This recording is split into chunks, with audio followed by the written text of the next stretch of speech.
On the vast expanse of the world's oceans, there exists a symbol of power so immense that its mere arrival can alter the course of history. It is 4.5 acres of sovereign American territory, capable of moving anywhere the water is deep enough. This is the modern supercarrier, and among these titans, few have served with such distinction and adaptability as the 5th Nimitz-class aircraft carrier, the USS Abraham Lincoln. CVN 72. Commissioned at the twilight of the Cold War, the Lincoln has spent over 3 decades on the front lines of global crises, proving time and again why these vessels remain the ultimate instrument of national will. The fundamental problem facing any global power is the tyranny of distance and the unpredictability of crises. The world is interconnected yet volatile.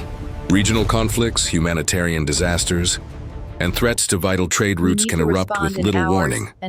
When a crisis occurs thousands of miles away, a nation must be able to respond, not in weeks or months, but in hours and days. Traditional military forces require extensive logistical support. Ground troops need time to deploy.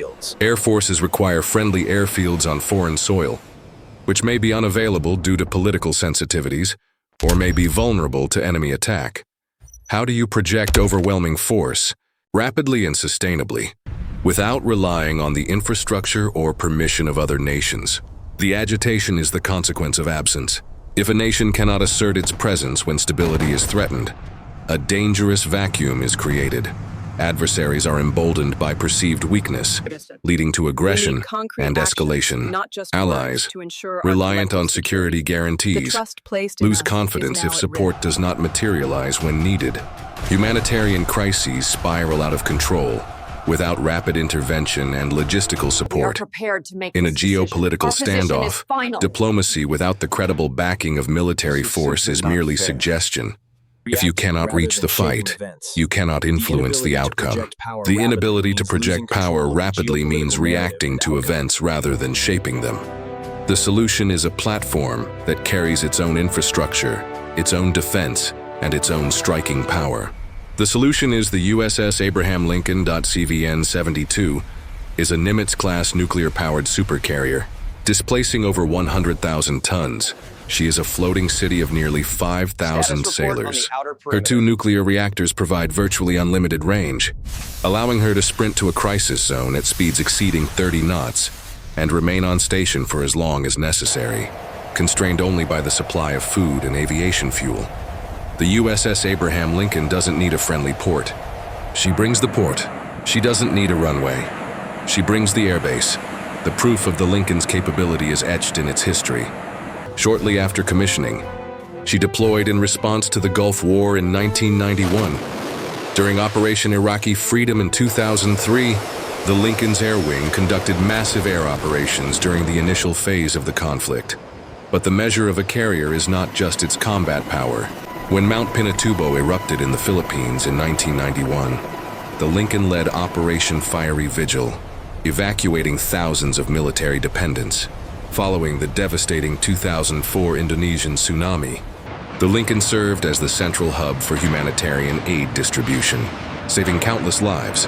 Crucially, the USS Abraham Lincoln is not merely aging, she is evolving. In the mid-2010s, she underwent a massive refueling and complex overhaul, RCOH. This multi-year process not only refueled her nuclear reactors for another 25 years of life, but also modernized her combat systems, sensors, and infrastructure.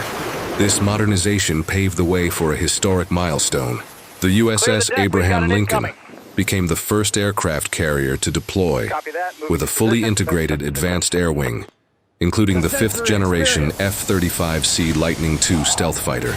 This ensures that CVN 72 remains one of the most lethal platforms on the planet. To understand the tempo of the USS Abraham Lincoln, one must witness the flight deck during active operations. It is often called organized chaos, a deadly ballet of machinery and human precision. Imagine the scene in the Pacific Theater. The sun is setting, but the work is continuous. The air is thick with the smell of salt spray and jet fuel. The noise is a physical force. The roar of FA-18 Super Hornets spooling up. The thunderous crash of the steam catapults. Sailors, identifiable by the color of their jerseys, move with purpose. Purple grapes rush to fuel the aircraft. Red ordnance handlers carefully move missiles and bombs. Yellow aircraft directors guide the massive jets around the crowded deck with mere inches to spare. An F-35C, the newest and deadliest jet in the inventory, taxis to the catapult. The pilot gives a final salute. The shooter gives the signal. In a burst of steam, the aircraft is hurled from 0 to 160 miles per hour in just over 2 seconds, leaping into the twilight sky.